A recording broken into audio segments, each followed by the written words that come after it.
అసలు ఈ డీలిమిటేషన్ అంటే ఏంటి?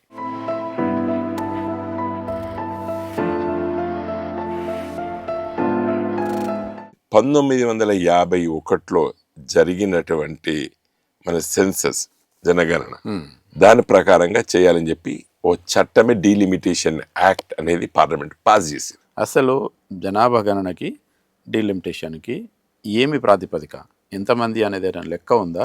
అసలు ఎందుకు తీసుకుంటున్నారు? ఇప్పుడు ఈ దేశానికి పేరేంది? India. That is Bharat shall be a union of states.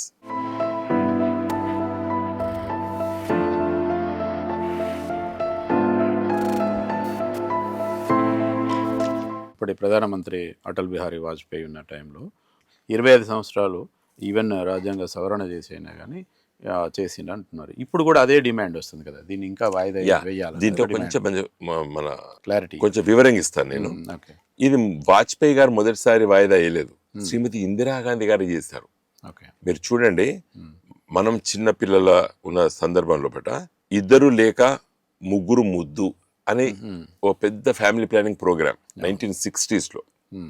అందుకే మీకు చాలా ఇప్పుడు నా వయసులో ఉన్నటువంటి పిల్లలము ముగ్గురు ఉన్నారు మా తల్లిదండ్రులకి. అప్పుడు ఇద్దరు లేక ముద్దు అని తర్వాత కొన్ని రోజుల తర్వాత ఒకరు లేక ఇద్దరనే నినాదం వచ్చింది కదండి.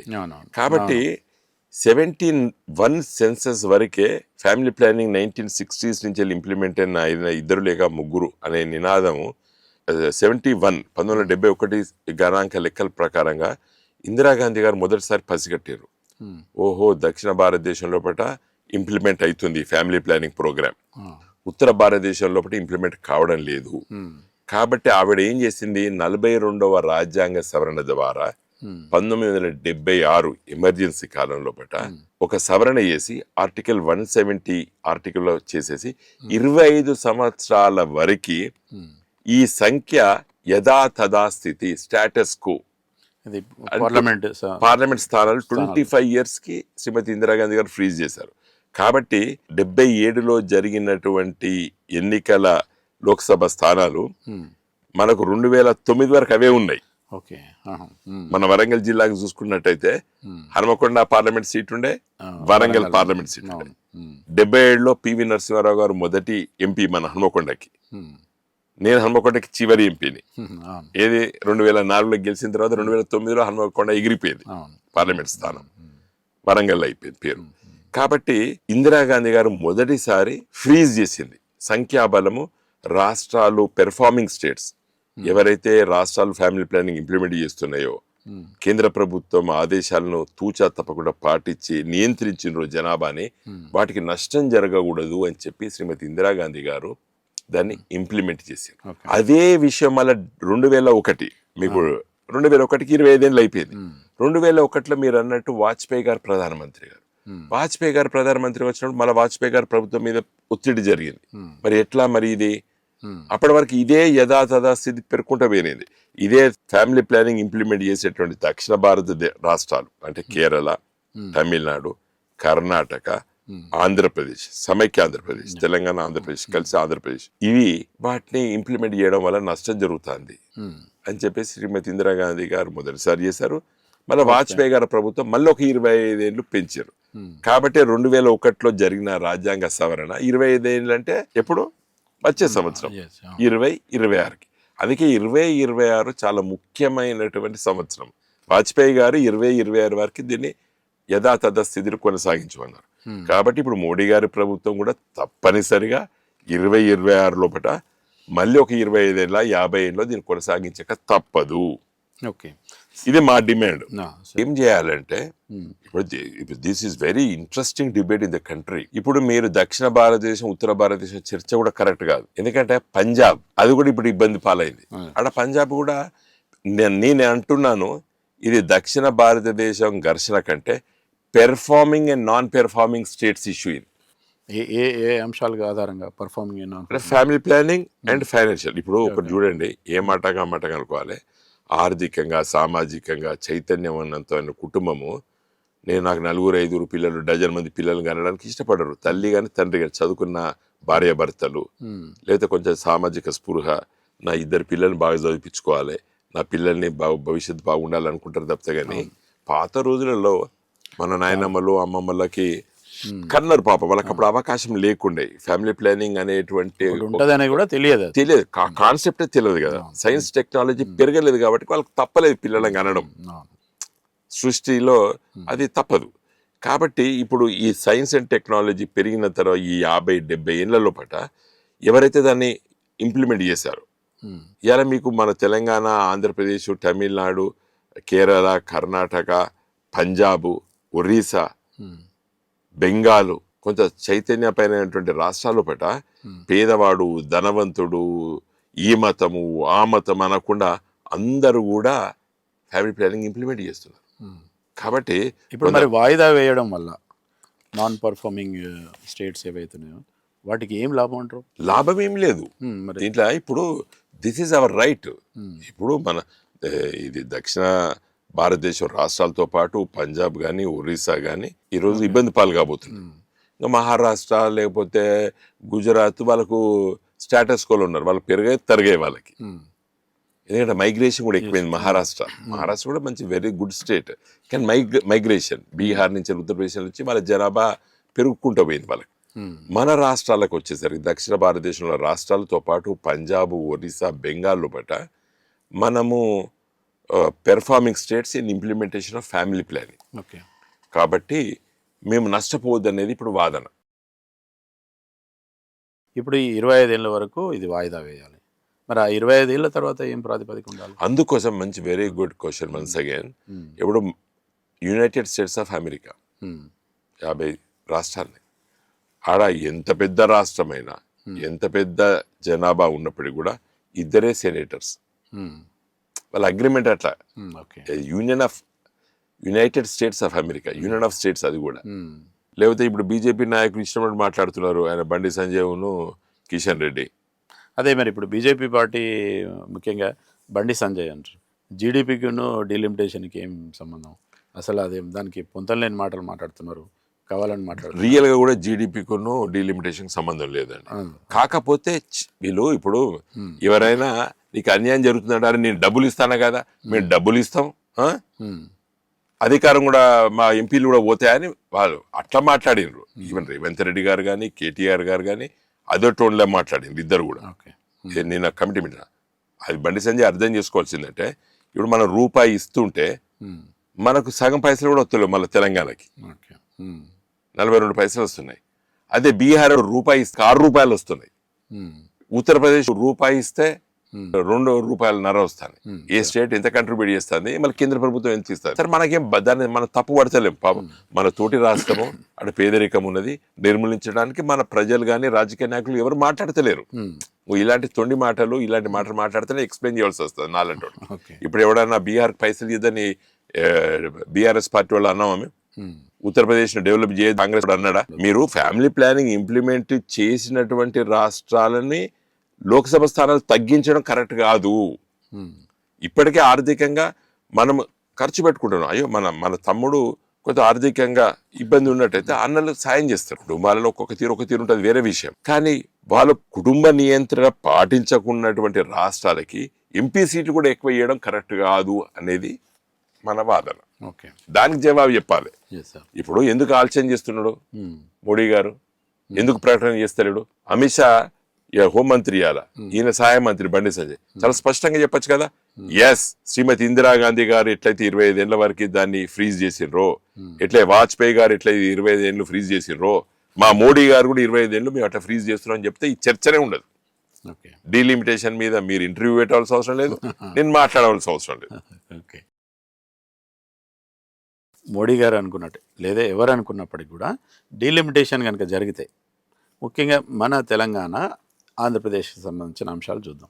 అంటే సంఖ్యాపరంగా అంటే ఈ లోక్సభ సీట్లు ఎన్ని తగ్గే అవకాశం ఉంటుంది? ఇప్పుడు మనకు 42 ఉన్నాయి 2 రాష్ట్రాలు కలిస్తే, అది 38కి వస్తాయి. అదేవిధంగా మన తమిళనాడు కూడా అదే. చాలా తమిళనాడుకి వాళ్ళ పాపం 39 పోతాయి వాళ్ళకి. ఓకే, ఇప్పుడు సంఖ్యాపరంగా తగ్గినప్పుడు అంటే ఈ రాష్ట్రాల్లో జరిగే అభివృద్ధికి సంబంధించింది ఏ విధంగా నష్టం జరుగుతుంది? మీ వాయిసే పోతుంది కదండి. ఇప్పుడు 3 రాష్ట్రాల్లో ఇప్పుడు బీజేపీకి వెళ్తే కేంద్ర ప్రభుత్వం ఏర్పాటు చేసుకుంటారు. ఉత్తరప్రదేశ్, బీహార్, రాజస్థాన్. వాళ్ళ ఇదే ఇప్పుడున్న జనాభా రీత్యా పార్లమెంట్ సీట్లు కేటాయిస్తే 3 రాష్ట్రాల్లో పడి బీజేపీలకు వెళ్తే కేంద్ర ప్రభుత్వం వాళ్ళ చేతిలోకి వస్తుంది. రాజ్యాధికారం చాలా ఇంపార్టెంట్ గా.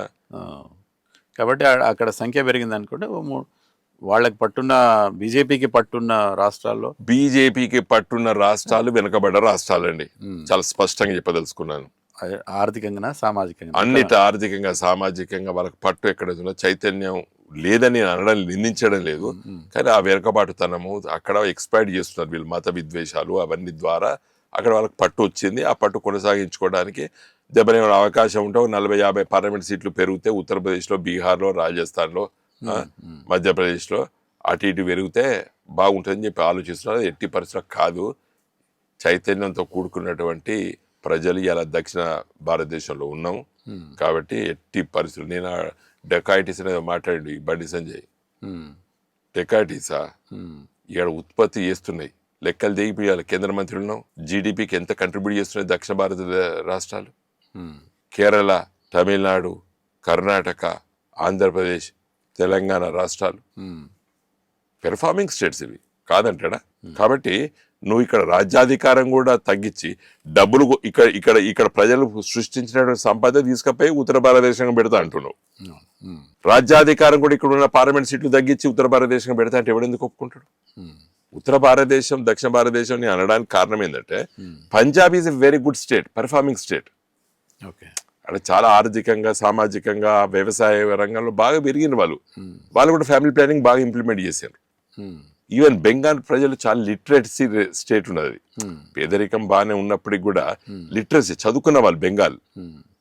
అక్కడ కూడా పాపం జనాభా బాగున్నప్పటికీ కూడా వాళ్ళకు తగ్గుతాయి సీట్లు. మరి ఇప్పుడు ఏ ప్రాతిపదికన సీట్లకు సంబంధించి ఇప్పుడు 1971 సెన్సస్ నే కంటిన్యూ చేయాలండి. 1971 సెన్సస్ ప్రకారం ఒక్కొక్క రాష్ట్రానికి సీట్లు కేటాయించింది ఇందిరాగాంధీ గారు ఏదైతే మొదటిసారి రాజ్యాంగ సవరణ చేశారో అదే కొనసాగాలి. ఏమైనా పార్లమెంట్ సీట్లు పెంచుతారు అనుకోండి, అదే దామాష పద్ధతిలో పెంచాలి. ఎప్పటి వరకు అంటారు? నా ప్రకారం అయితే రాజ్యాంగ సవరణ ఎటర్నల్ ఉండాలి ఈసారి. ఎల్లకాలం ఎప్పటికీ దేశంలో కూడా ఇట్లా ఉంటుందని చెప్పాలి. ఇంతవరకు ఎవరు డిమాండ్ చేయలేదు, నేను మొదటిసారి డిమాండ్ చేస్తున్నా. మళ్ళీ ఒక 25 సంవత్సరాలు కూడా కాదు. దిస్ విల్ బీ ది, ఎందుకంటే స్వాతంత్రం వచ్చినప్పుడు దేశం ఎట్లుండే, రాష్ట్రాలు ఎట్లున్నాయో, ఇక భవిష్యత్తులో పెరిగే జనాభాకు సంబంధించిన అంశం అనేది పక్కకు పెట్టేసి ఇప్పుడు ఏదైతే ఉందో దాని ప్రకారం కంటిన్యూ కావాలి. ఆ డిమాండ్ రావాలి. ఇప్పుడు నెక్స్ట్ డిలిమిటేషన్ మీటింగ్ లో నేను అదే చెప్పబోతున్నాను. ఇది ఏదో మళ్ళీ 25 ఏళ్ళు కాదు, ఎల్లకాలం. ఎందుకంటే అమెరికా మనకు ఎగ్జాంపుల్ ఉన్నది. ఇవాళ నువ్వు చిన్న రాష్ట్రమైనా పెద్ద రాష్ట్రమైనా ఇద్దరే సెనేటర్లు. అట్లనే ఈ లోక్సభ స్థానాలు ఈ ప్రాంతాలకి, ఈ రాష్ట్రాలకి ఈ విధంగా ఉంటాయి. ఏదైనా రాష్ట్ర విభజన జరిగితే ఆ రాష్ట్ర విభజన జరిగినటువంటి రాష్ట్రాల్లో పంచుకోవాలి ఆ సీట్లు. మొన్న 42 పార్లమెంట్ సీట్లు మనకు ఆంధ్రప్రదేశ్ లో ఉండే. ఇప్పుడున్న కొత్త ఆంధ్రప్రదేశ్ కి 25 సీట్లు, మనకు 17 సీట్లు వచ్చినాయి. అట్లనే రేపు ఉత్తరప్రదేశ్ 4 రాష్ట్రాలు డివైడ్ అయితే గదే 80 సీట్లు వాళ్ళు పంచుకోవాలి. తప్పితే కానీ ఆ విధంగా కొనసాగాలని చెప్పి రాజ్యాంగ సవరణ జరగాలి. అంటే బాగా పెద్ద పాపులేషన్ ఉన్న స్టేట్స్లో ఎంపీలు ఒకరో ఇద్దరు అట్లా ఉన్నారు అనుకోండి, వాళ్ళందరికీ రిప్రజెంట్ చేయడము, వాళ్ళ సమస్యలను తెలుసుకోవడము, ఆ ప్రాంతానికి సంబంధించిన అభివృద్ధి నమూనాకు సంబంధించిన అంశాలకి లోక్సభలో ప్రస్తావించడం అనేది సాధ్యం కాదనేది ఒక ప్రశ్న. మళ్ళీ ఒకసారి మంచి ప్రశ్న. అందుకోసం మీరు అసెంబ్లీ సీట్లు పెంచుకో. నీకు ఉత్తరప్రదేశ్లో పడ్డ జనం బాగున్నారు కదా, 4 రాష్ట్రాలు చేయి. ఒక్కొక్క అసెంబ్లీ సీట్లో కూడా 300 ఎమ్మెల్యేలు పెట్టుకో. ఎవడొద్దన్నాడు? ఆ రాష్ట్ర ప్రజల సంపాదన అక్కడ ప్రజలు ఖర్చు పెట్టుకుంటారు, అక్కడ ఎమ్మెల్యేలకు జీతాలు భత్యాలు ఇచ్చుకుంటారు. మీరు అన్నట్టు ప్రజలకు సేవ చేస్తారు, జనాభా ఎక్కువ ఉన్నారు కాబట్టి. అందుకోసమే నిన్న మా పార్టీ తరఫున మేము మాట్లాడినప్పుడు అదే చెప్పినాం. లెట్ ఎవ్రీ రాష్ట్రంలో కూడా ఏ రాష్ట్రం మా ఎమ్మెల్యేలను మెచ్చుకుంటామంటే అవకాశం ఇవ్వండి. ఇప్పుడు మన తెలంగాణలో 119 స్థానాలు పెంచాలని చెప్పి మన రాష్ట్ర విభజన చట్టం చెప్తుంది. మోడీ గారు 10 ఏళ్ళ దాని గురించి మాట్లాడుతారు. ఆయనకేం సంబంధం? ఈ తెలంగాణ ప్రజల సొమ్ము, తెలంగాణ రాష్ట్ర సభన ఇంకొక 20-30 మంది ఎమ్మెల్యేలు మాకు వస్తారు. కుక్కడపల్లి లాంటి స్థానంలో 10 లక్షలు, 7 లక్షలు. ఇప్పుడు మన అసెంబ్లీ శేర్లింగంపల్లి 7-8 లక్షలు. మన వరంగల్ జిల్లాలో 2 ఎమ్మెల్యేలు, 3 ఎమ్మెల్యేల ఓటర్లు ఇవాళ హైదరాబాద్లో ఉన్నారు. కాబట్టి మార్చుకోవచ్చు. తర్వాత ఇంకొక చర్చ కూడా నేను డిస్కషన్ చేశాను, ఒక వ్యాసంలో రాశాను. అర్బన్ కును రూరల్ కూడా ఇప్పుడు అర్బనైజేషన్ అవుతుంది, విపరీతమైన కాన్సన్ట్రేషన్ అవుతుంది. కాబట్టి రూరల్ ఏరియాస్ కూడా దెబ్బతింటాయి. కాబట్టి రూరల్ ఏరియాస్కును నిష్పత్తిలో కూడా కొంత తేడా, ఒక 10% ఎక్కువ పెట్టాలి అర్బన్ సీట్లకి. ఎందుకంటే వాడు ఎక్కువ తిరగవలసిన అవసరం లేదు. సీట్ల కంటే రూరల్ ఎక్కువ ఉండాలంటారా? రూరల్ తక్కువ ఓటర్స్ ఉన్న రూరల్ సీట్లను కాపాడుకోవాలి.